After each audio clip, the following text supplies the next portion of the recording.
Welcome to lesson 14 of East Main 101. I am City of Jackson Communications Director Kenneth Cummings, and today I am here with the one and only Claire Pierson, our Community Development Coordinator. Claire, Hey. thanks for coming on. Thanks for having me. I appreciate you coming in for lesson 14. I know could have had you on 13, Taylor Swift's favorite number. Mm-hmm. But it's 14 episodes in. I'm excited to have you on. We're going to talk community development, a lot of projects and initiatives for the mayor's office. So, of course, I'll start off by reading the bio of Claire. Claire Pierson is the Community Development Coordinator for the City of Jackson. Through this role, she empowers residents by providing opportunities to be involved in the processes, conversations, and decisions that shape their communities. She works primarily on civic engagement opportunities in the city and works closely to achieve the city's housing goal. She serves as liaison to the Mayor's Youth Council, Housing Commission, Vacant Property Commission, and the Public Art Commission. Claire was born and raised here in Jackson, Tennessee. She received her bachelor's in social work from the University of Mississippi. She moved back to Jackson and has been working in this area ever since. Ladies and gentlemen, Claire Pierson, our Community Development Coordinator. Claire, thank you again for coming on. Of course. So I first indirectly met Claire when I worked for the Jackson Sun. You danced for the Nutcracker. Is that correct? Talk about, just as a dancer, what it was like. You were with the Pat Brown School, right? Mm-hmm. Talk about what that was like as a dancer. So I started dancing in first grade for Pat Brown, and then when you're 10 years old, you can try out for ballet arts. So that's what the performances are through the Nutcracker and their different spring shows. So that was primarily what I did all elementary and high school. I didn't play a sport. I just danced. So it was great. It taught me a lot, taught me confidence, taught me responsibility. So it was a great way for me to spend my childhood. So where did you attend school? Trinity Christian Academy. So like I said, I covered it. I had no idea it was Claire back when I worked for the Sun, and I think there's a picture that I took of you. Yep. What were you playing at that point? I was a Cheshire Cat in Alice in Wonderland. Okay. I have to go back and try to find a picture. If I find it, I'll put it in this video and see if I can add it on. Oh, good. So before coming to work, your bio says that you attended University of Mississippi. Before working for the city of Jackson, you majored in social work. Mm-hmm. I've had a lot of social workers come on to East Main 101, and apparently that is a key thing in city government. What is it that drew you into social work?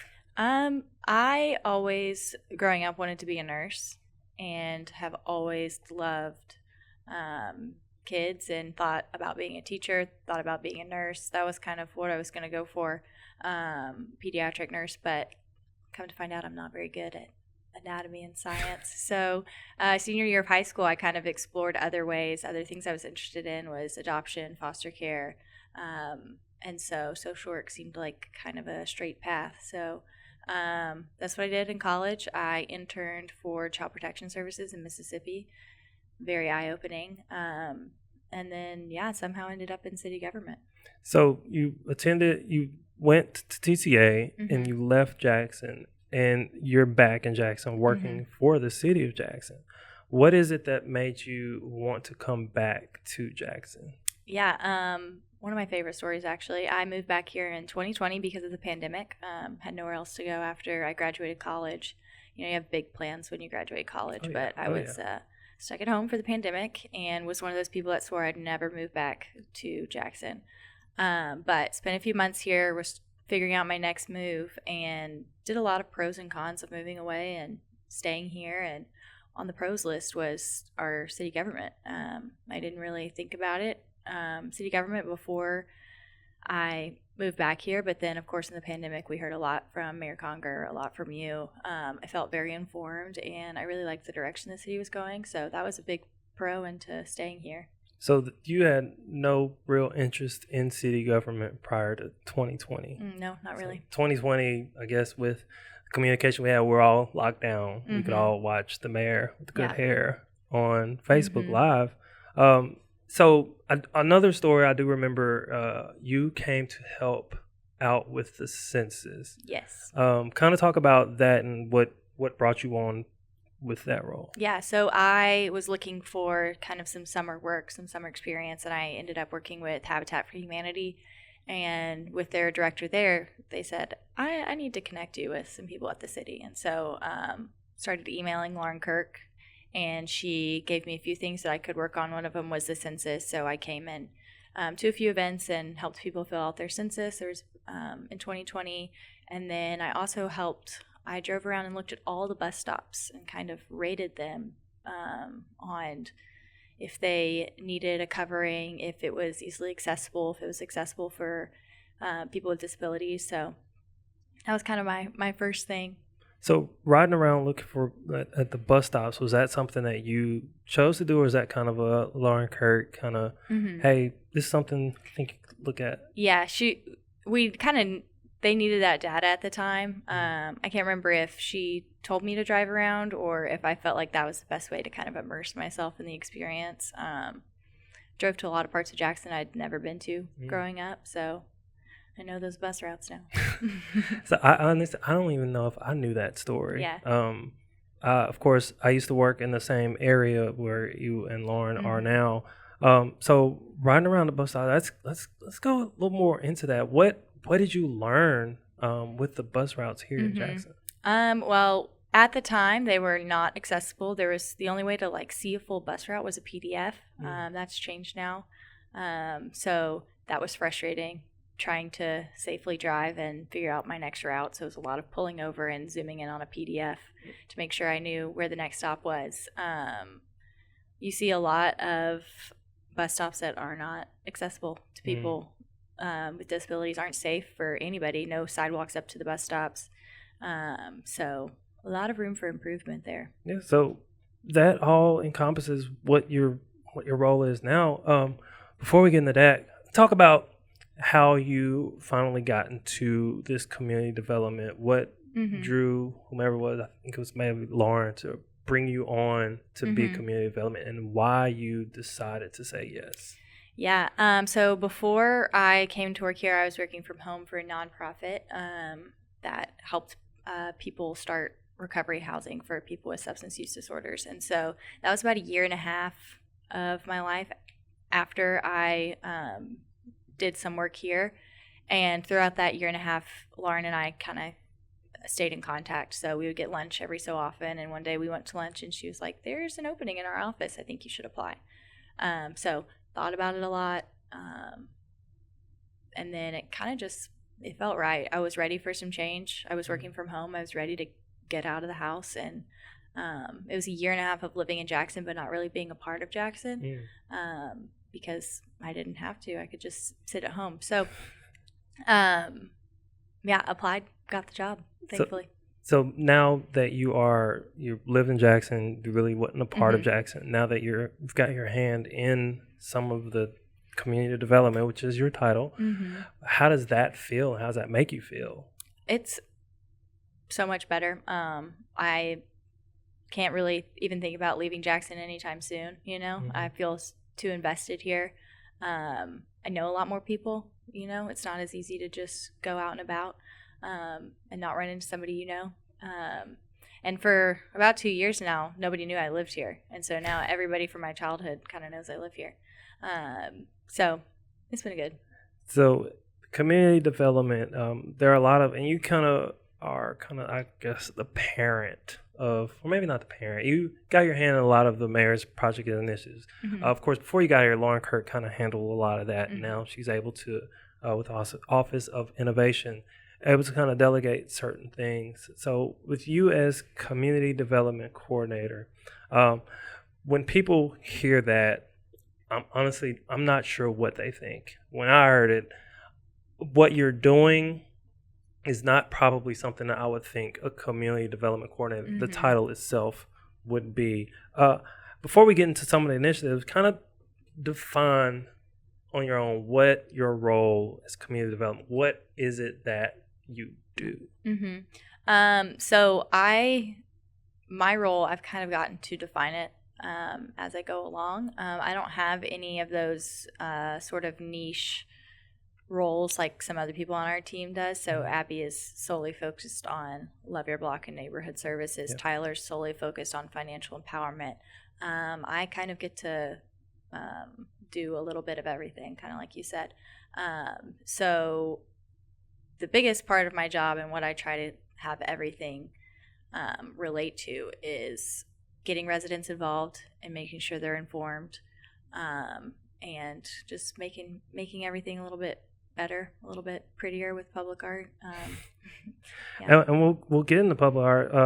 Again, some of the initiatives according to our bio: Mayor's Youth Council, Housing Commission, Vacant Property Commission, Public Art Commission, and a host of other initiatives and projects that you're a part of. You got your hand in a lot of things.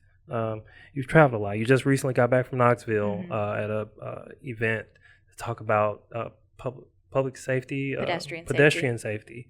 So you've got your hand in a lot of things, and you're able to see what other cities are a part of. You're able to talk to other people in other cities. So one of the main ones that we want to talk about here is the Mayor's Youth Council. It was a project started up, I believe it was started or was happening in previous administrations. I honestly didn't know about it when I worked for the Sun. So when we got on here, I learned more about the Youth Council. And you took it on from a previous coordinator, and you've made it your own, just like you said, with a lot of other things. So the Mayor's Youth Council, they're students from across the city who attend public and private homeschools. Talk about you as the coordinator. How is it? And first of all, what do you do with it? What's your role with it? And how do you feel being able to essentially mentor these students in city government? Yeah, it's one of my favorite parts of the job. When I first came on, it was one of those things where I learned about it and I was like, I want to be a part of that. But as you said, there was another coordinator that was really involved in it, so it didn't make sense at the time. But when they left and the opportunity was that they needed another liaison, I was thrilled to jump in. Students are amazing, and especially the students we have in Jackson-Madison County. So we have usually about 20, sometimes a little over, sometimes a little under. I just finished kind of my first year, my first cohort. So we always have a group of juniors and a group of seniors. So the juniors right now are having a shift of sorts. So they're the older kids in the group. They're kind of the leaders. So I get to serve as kind of what you said, a mentor, a liaison, but they really lead it. So they'll be electing a new chair that will run the meeting, a vice chair, and a secretary. So I usually just try to set up the meeting for success and kind of let them go for it. This summer we've been doing a lot of planning. So I don't want this to be just another thing that they have to come to and that they feel like they have to come to it. I want it to be beneficial to them and their future and give them good leadership qualities. So we talked about who from the city would be good speakers for them to listen to, and then what projects they want to do. We've talked about going to different city departments and what would be interesting to them. We want to really make it worth their while. So I will set up all of their speakers to come, but then once the speakers get there, it's up to them the chair will introduce the speaker, and then they have to ask the questions. It's always funny because Mayor Conger comes to most of these meetings, and when he's not there, they're different people than when he is there. Like they're more active when he's not there, but when he gets there, kind of clam up. Yeah, but I'm excited because usually the seniors are more talkative with him.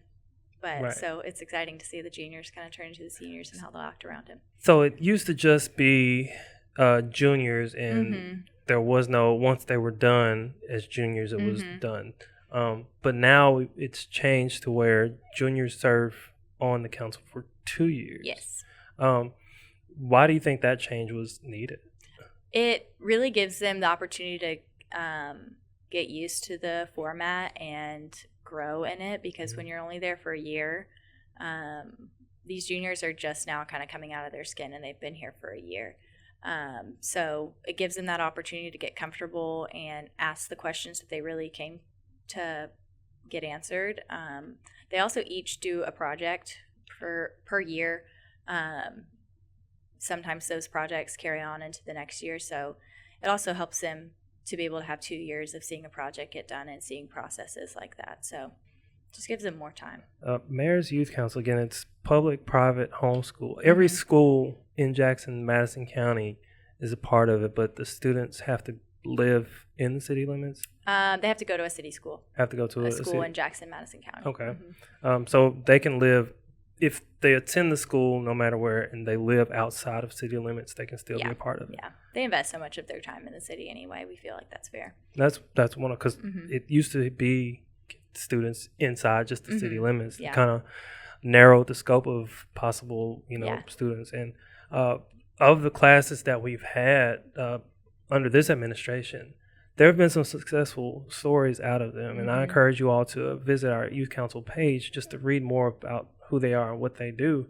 One other thing I want to touch on with Youth Council is here in the city is another organization. They have something called Leadership University. And it's where students come and they learn about the city. What to you is the difference between Leadership University and Mayor's Youth Council? Yeah, and I don't know a ton about Leadership University, but a lot of the students do both of them. Okay. So there's a lot more longevity with Mayor's Youth Council. There's the 2 years versus Leadership University is either just a semester or just during the school year, and it's pretty focused in. They go once a week for a certain amount of months for a whole day. And so this one we meet monthly, sometimes more than once, and it's really city focused, whereas Leadership University is citywide focused. All of so I guess the difference you'd say it's through the chamber, so they get to go to different businesses. They get to go to the county. I think they hear from state government, and so it's Mayor's a countywide effort. Mayor's Youth Council, we focus on city government. Okay. So they want to hear from other speakers outside of. They ask me for that, but I try to tell them kind of the equivalent we have in City Hall, because we have they're all trying to choose what they want to do with their lives, and city government has just about everything. And we do. I've enjoyed watching these students matriculate through Youth Council, even the ones who only had that 1 year, and now the students who start off as juniors. As they become seniors, they're talking all the time. And the juniors, you can see them, the juniors are kind of like, what do you do? But as their mentor, who's someone who just graduated from high school yourself, they connect a lot more with you, and I can tell. And they, Miss Claire, they want to do more. How, as their facilitator, their liaison, how does that make you feel to know that these students are looking up to you, who had no idea you wanted to be in city government? Yeah, it's definitely it's interesting, and it's a little bit of a weight. I want to be a good person for them to think back to and maybe to look up to. So it's really cool. It's fun for them to ask me my opinion on stuff. They joke with me. Yeah. It's fun. We're a little bit closer in age, so we kind of get each other. Exactly, yeah. I don't know if they think that. If any of them watch this, they're probably going to say that I'm not as cool as I think that I am. Claire's cool. I can attest to it. I've been working with her for a few years now, and these students, they do look up to her. And Claire, you have been a great mentor to them. And moving on from Mayor's Youth Council, there's another initiative that we can talk about, Neighborhood Academy. I bring that up because Youth Council, you have the youth, and they're getting involved in city government so that once they get older, they'll know how it works. And once, if they decide to stay or come back, they can graduate as an adult. Not necessarily graduate, but come back to take Neighborhood Academy. Neighborhood Academy, the same organization, the chamber that runs Leadership University, they also run Leadership Jackson. It's almost an adult. Neighborhood Academy is almost an adult version of Youth Council, except it's not necessarily council. But adults now get to join to learn more about city government. Talk about Neighborhood Academy and why that's so important. Yeah, so that kind of goes into the making sure residents are informed and aware piece, and it is a lot like Mayor's Youth Council, but it's a lot more, I guess, teaching based almost. So it is a 7 to 8 month program. They come in once a month for 2 hours, and They hear from different department heads, different departments, just all about, we try to keep it focused briefly on what the department does, and then more on how residents would utilize that department, when they should call that department, when they should, when an issue is that department's prerogative and what they take care of. And so we finished our second year this year, and that's been a great program as well. The hope is that it'll fill residents in and let them be more part of city government. So if that's serving on a board or commission, like I said, with city government, there's kind of a board or commission for anybody. Any interest you have, there's a board and commission you can serve on. So then when we get those applications, we can say this person did Neighborhood Academy. They already kind of have a leg up. They know the basics. And so with Neighborhood Academy, and I've attended a lot of those sessions as well. Both of the sessions that have happened so far, a lot of people have learned so much, and they've lived here forever, for like all their lives, 40, 50 years old, some, even more seasoned than that. There are things that they are just learning. There was one person who went through the program, didn't know we had public pools. So they learn a lot. How does that, when you hear that and see that as someone who came into government, to see there are those who have lived here all their lives are learning so much more, how does that make you? Yeah, it's really exciting. Sometimes you can be like, how did you not know this? But then I had to think back, and the first 6 months to a year was me kind of learning everything I could about city government. And it also shows room for improvement. So the first year we had someone ask, why don't we have public pools? And we said, we have two. And so then the next year we took the group to Westwood and showed them one of the public pools. So, there's not even room for a question when you're staring at the pool. Right. And you mentioned, the first year someone asked about, in the second year you actually took out. You've stepped up the game from year one to year two. It's more of kind of do more field trips now. When you see residents, when you take them places, and they're just like, when these places that you take them, they're public places. They can go visit, like police department, fire department, the pools, Westwood Gardens, community centers. They can go to these places themselves. But to be a part of Neighborhood Academy, when you see them light up like, oh my gosh, I had no idea this was here. What does that do for you to realize that, wow, you're making a difference? Yeah, it's encouraging. It's kind of one of those, because we do this once a month, and so kind of the rest of the month, I'm like, do people like this? Are they enjoying it? But then when you see them in action learning, then it's encouraging. And the feedback you've gotten from them, has it been positive? Oh, yeah. The second year, we kind of did a smaller group so we could more easily go around. And at the end of the year, one of our trips was to the library, and we saw the archives. And that was one of our very last sessions. And then the last session, we kind of have a presentation from the mayor, and I'll get to reflect on their time. And she told us that we all had to sign her Neighborhood Academy binder because she was donating it to the library after she was gone. So she didn't know she could do that beforehand, and she wanted there to be history that we did Neighborhood Academy at one point. So that's history that she fun. Can leave at the Tennessee Room. So we all signed her book, and that's awesome. And the Tennessee Room, that was a place, I didn't know about it for a long time when I moved here. I'm not sure. I didn't go to that session. Were there a lot in that session who did not know about the Tennessee Room? They didn't know, and we spent probably 20 or 30 minutes in the archives room, which is, they keep it temperature controlled. Yeah.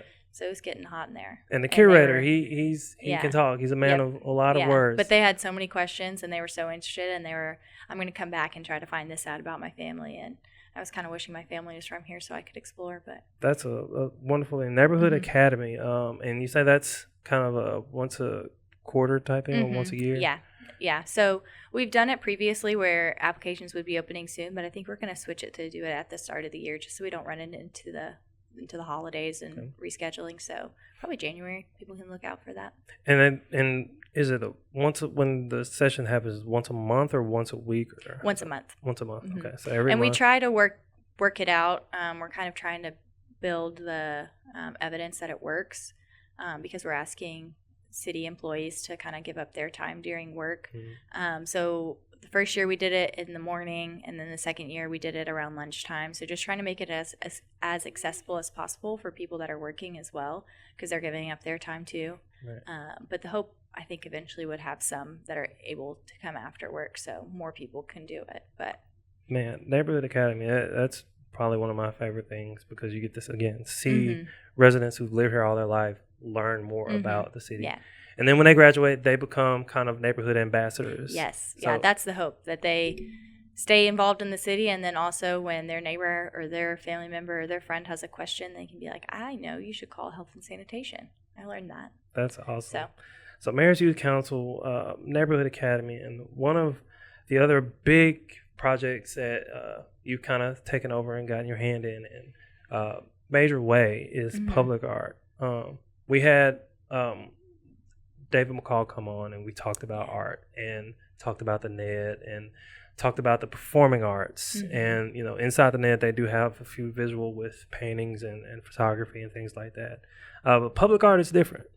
Public art is what it is. It's people in the public making these beautiful murals or paintings or sculptures here in the public. So the story when we started it, when it was just kind of me, Lauren, and the mayor, we left him in the room by himself, and he made a post and told people to email Lauren Kirk about public art. And Lauren got all the emails about it. So we've kind of honed it down kind of now to a level where it makes more sense. Yes. But when we started, there was a Love Your Neighborhood mural, and then we kind of had a mural where a young student painted on one of the boxes. So we didn't really have a true way of making it happen. But now we do, and you are kind of the liaison for public art. For you, why is this something that you wanted to put your hand in as well? So we've already talked about how I kind of grew up in the performing arts. So that was kind of my way to express art. But also in high school, I took some painting classes or art classes and ended up really loving it as well. So I've always kind of just had a love for all things art. So again, coming onto the city, it was one of those things that I was like, I want to be a part of that. But at the time, there was a different liaison. So when the opportunity presented itself, I was happy to take it on. And kind of the story there is that, as you said, Mayor Conger started this initiative. It started out with Lauren, kind of bounced around for the 3.5 years before I took it over to a different liaison per year, just because that's what happens in city government. And so when I came on, they were like, we're not going to get used to you. You'll be gone soon. Oh, gosh. But I was like, I will stay. I will see this through. So I guess almost 2 years I've stayed the liaison, and we're making some big changes right now. So, and again, public art is got a lot of murals. One big one that just put up. And before we get into that one, Love Your Block is kind of, we'll have Abby on at some point in the future. They do a lot of stuff with murals, and with that being public art, do those count, or how do you define public art? On public buildings or on private buildings, or can people who want art on their private buildings, do they need to come through Public Art Commission?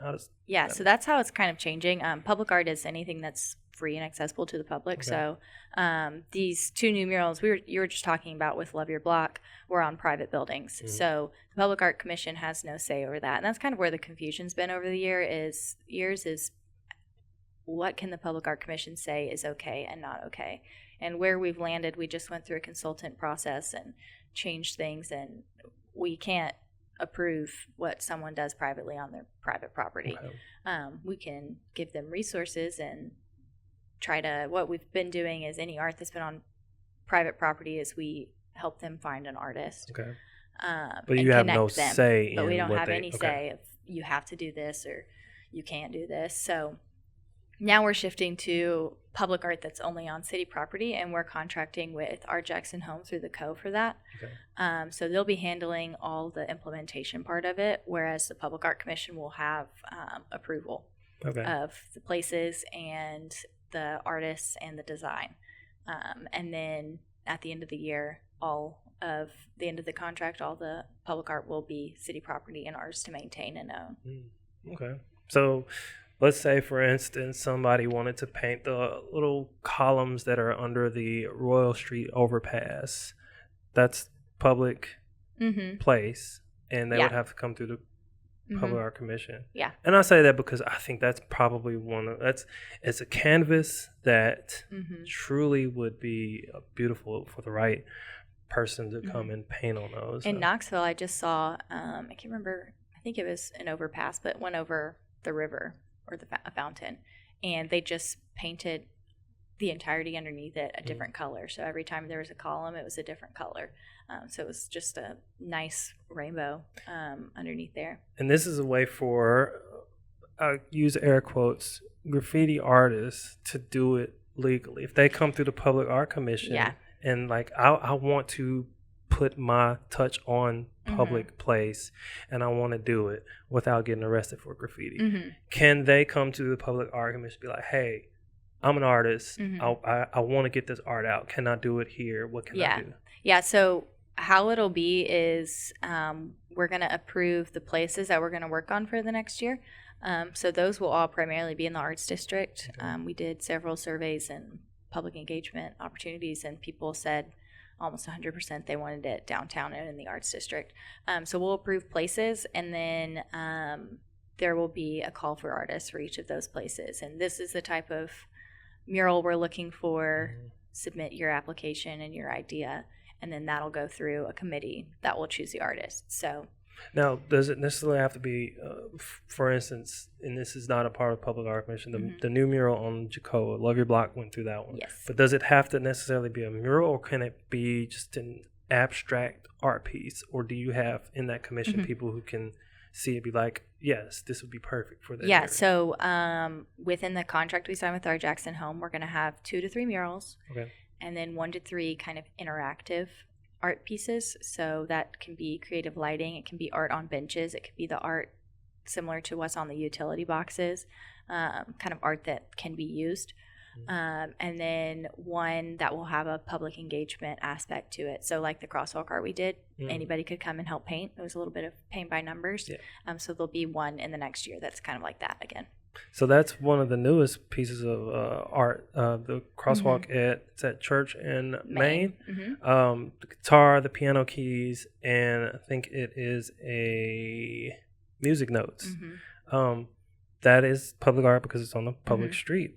I love art, and like I said, I had David McCall, and I told him, I heard the quote, "Earth without art is just So for public art in the city, for you, and we've talked to the mayor about this, how does public art make you feel, or what does it do for you coming into a city? Is it inviting to you? How does public art make you? Yeah, I mean, I think it's inviting. It makes it feel safer. It's I kind of a funny story from Knoxville, and I kind of stopped to think about it. I was out to dinner with some people I'd met there, and we left the restaurant a different way than we came in, and it ended up, we opened the door and it was an alley, and we were 2 women alone, and it was dark outside, and we were like, oh. But we walked out, and she said, oh, there's art in this alley. I feel safer. Wow. And so it just, there's all sorts of effects it can have. And another thing, when I go to a city, I notice when there's public art, and it's just something to look at. That was a really walkable city, and 2 or 3 times while I was there, I walked through a park and there were sculptures everywhere, and it was just, it's much better than the bare side of a building or just some pavement. I 100% agree. So your role is kind of, just since Art Jackson Home and the Co, they're kind of molding it. Your role is just to be the city liaison, where they come to you like, hey, here's a place. This is cool. We'll go through there. Yeah. Well, that's not necessarily my say. So I just oversee the commission. So we have 9 commission members now. So there'll be there are 9 residents.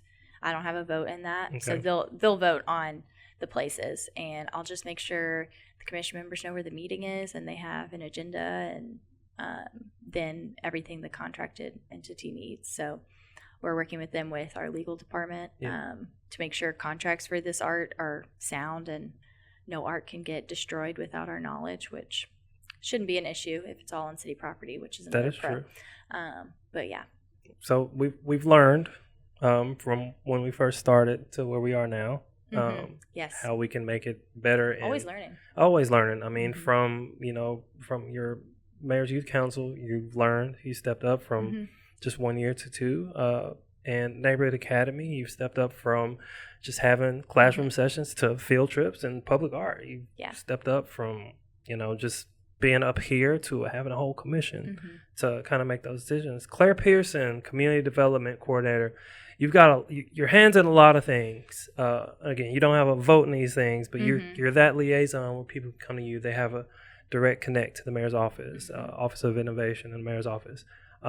You've done amazing work since you've come on board, and I can say that because I've been here 5 years. You came on board after doing census work. You're now the liaison for a lot of these commissions. Again, we talked about Mayor's Youth Council, Neighborhood Academy, Public Art. Do you have more ideas of things that you want to do, new creations that you have? If not, that's fine. Yeah, I mean, I think... Is there a lot going on in your head of what you want to see? Yeah, there's always kind of new things we learn from other cities. We love to learn from other cities, so always new engagement protocols, always new grants to apply for, things like that. So an idea I had, I also have helped a lot with Scott Strolls when those are something that the mayor does. That is something I want to bring up. Yeah. Scott Strolls. Yeah, let's talk about that real quick. And then I can tell you kind of my idea. So Scott Strolls started, I don't know when our first one was. Kenny helps me along with that. Yeah. After COVID. But we could do it kind of neighborhood based. So if a neighborhood, maybe we hear from people in a neighborhood that always have issues and they're like, if you could only see it. And so then we try to get with someone from the neighborhood and see if they'd be interested in it. So basically Mayor Conger just goes and walks around their neighborhood with them, and they're like, look at this pothole that nobody will fix. And he can say, well, this isn't a city road, I'm so sorry, or I'm calling someone right now. So it just gets him out there and lets residents know that people are listening. And so we've done 4 or 5 of them. And those have been, I really enjoy those. Do you plan on opening it back up at some point? Yeah. I'd say we're kind of always open. I guess we don't always promote it, but we try not to do them in the summer. The first one we did, I think, was right in the middle of the summer, and it was at like 10 a.m. So I'm going to go ahead and write a note for me, promote Scott Strolls on social media. Okay. And with that, they can, once I post it, of course, they'll just email you or call you and say they want to set it up. Yeah. But it would be up to the residents to set this up? Yeah. Yeah, because I don't think people really like if there's a bunch of city employees just walking through their neighborhood and they didn't have any idea. Gotcha. So Scott Strolls. Yes. So I just went to this thing in Knoxville on pedestrian safety, and one of the kind of suggestions was for mayors to just get out there and kind of see. And so I thought about doing Scott Strolls, but pedestrian safety version. So some of the mayors that were there were talking about, like, it's different when people see me out riding my bike and they know that the mayor thinks it's safe to ride their bike. But even just, walking and seeing people don't feel safe crossing the street. Well, what is it like if I go across the street? And just kind of having that firsthand experience is always helpful for change. And this is open to anybody in the city, any neighborhood who wants to reach out. Yep. Scott Strolls. Claire Pierson, you've got your hand on a lot of things. Again, community development, and 5 years, community has been developed a lot, more, and it's an inclusive thing. You're not just focused on one area. You're focused all over. And with the team we have up here, all of us are focused all over the city. We love your block, a lot of East Jackson, me with the entire city, entire city. Mayor's got a good team up here, and I'm grateful to have you on to do this role. And, I've always everything that you have your ideas for, I look forward to posting about it and getting it out there for those people in the community to be a part of the city. So Claire Pierson, thank you for coming on East Main 101 at 14.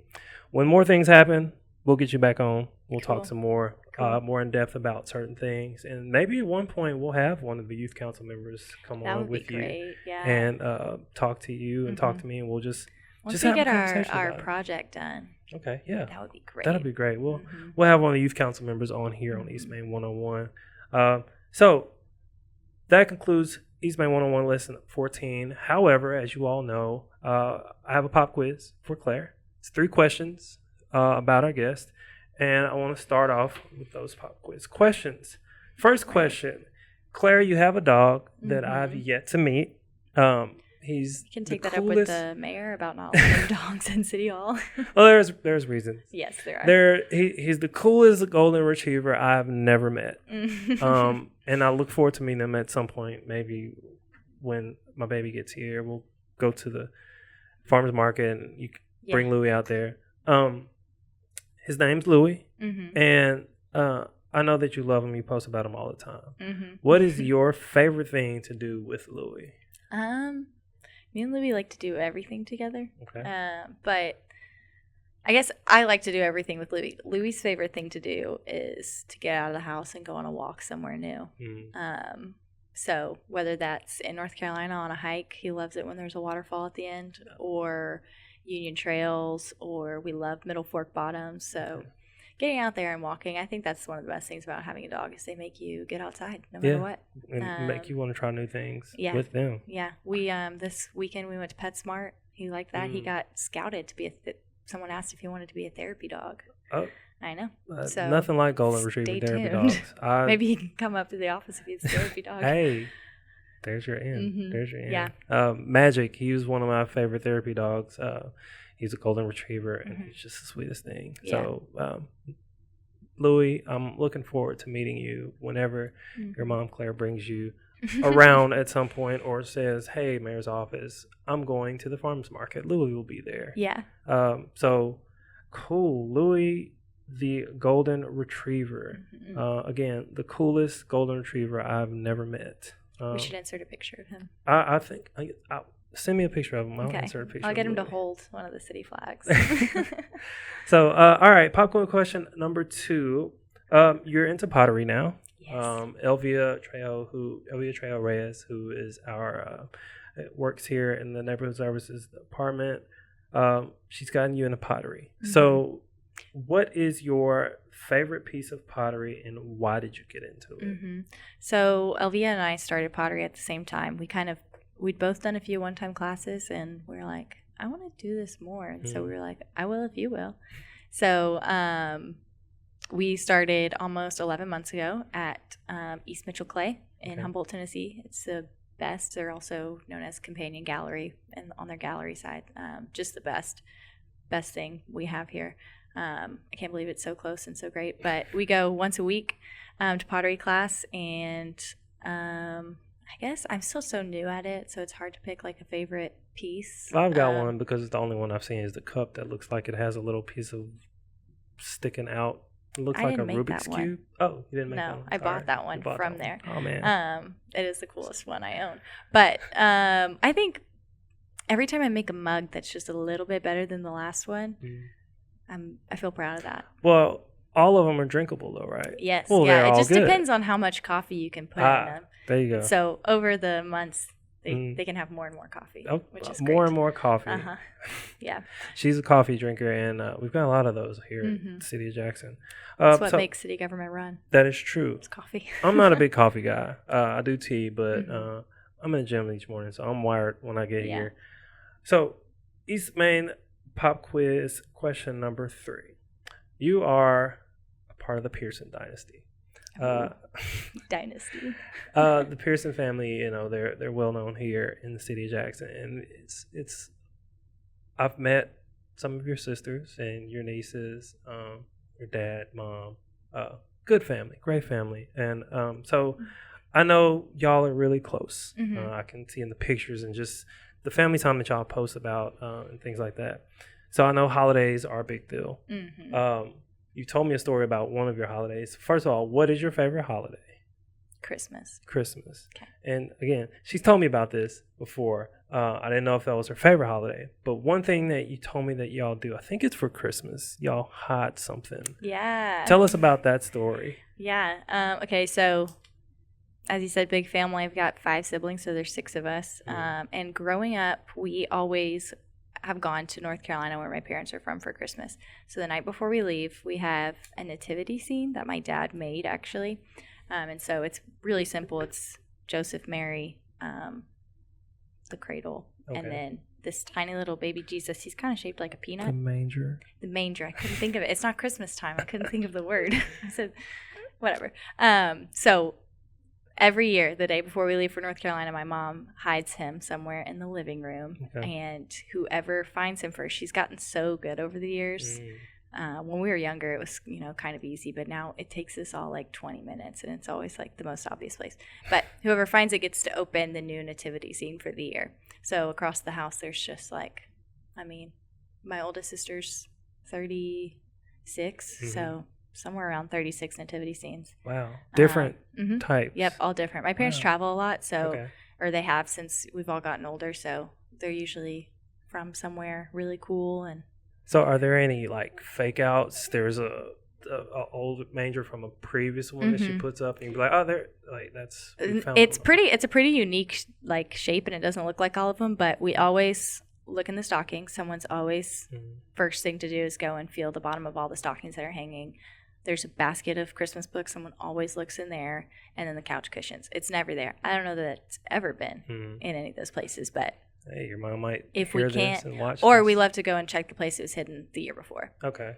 So what's the weirdest place or the most unique place your mom's ever hidden? I think it has been in a different manger before. In recent years, I remember, so we're all decorated for Christmas, so we're kind of like looking in the Christmas decorations. But in recent years, she put it on there's a painting on the wall, and she put it behind the painting, kind of just like sat on the edge.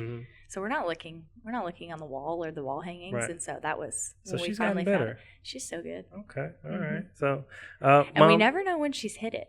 It's just like suddenly it's disappeared, and then we're like, when are we gonna find baby Jesus? But y'all can't actively look until it's time to go. No, and we're like, did you hide it? And she's like, yeah, I hid it yesterday. We're like, oh. So has anybody ever found it prior to? You're not actively looking. It just there it is. No, I'm not going to tell remember. anybody. And if you find it, you're not going to tell anybody. But then you win. You win, yeah. Or you just wait, and then you see somebody get closer to it, be like, oh, there it is. Yeah. So, Mom, whenever you watch this, it's time to hide the nativity or the manger in a different spot for your family to find it. Claire Pierson, Community Development Coordinator for the City of Jackson, Tennessee. Thank you again for coming on the East Main 101 Lesson 14. It's been great. When I do season 2, I'll make sure to try to get you on Lesson 13 for your favorite person. Thank you. That would be great. So there's homework for East Main Lesson 14. And your homework is to visit, we're going to go outside the City of Jackson website, Our Jackson Home. Public art.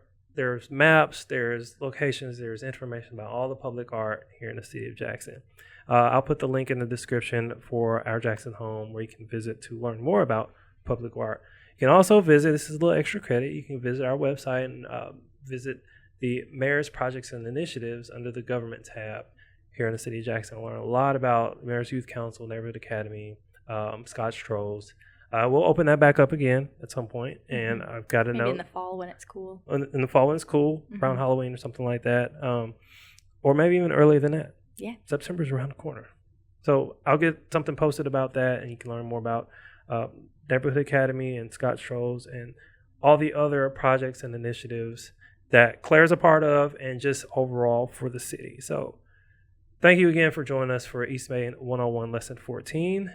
And don't forget to follow us on all of our social media channels. Subscribe to us on YouTube, Spotify, and again, we are now on Apple Podcasts to listen to East Main 101. If you don't want to see my beautiful face, you can just listen to it. Don't forget again to follow us on all of our social media pages. You can subscribe by visiting eastmain101.jacksontn.gov. And until next time, Class dismissed.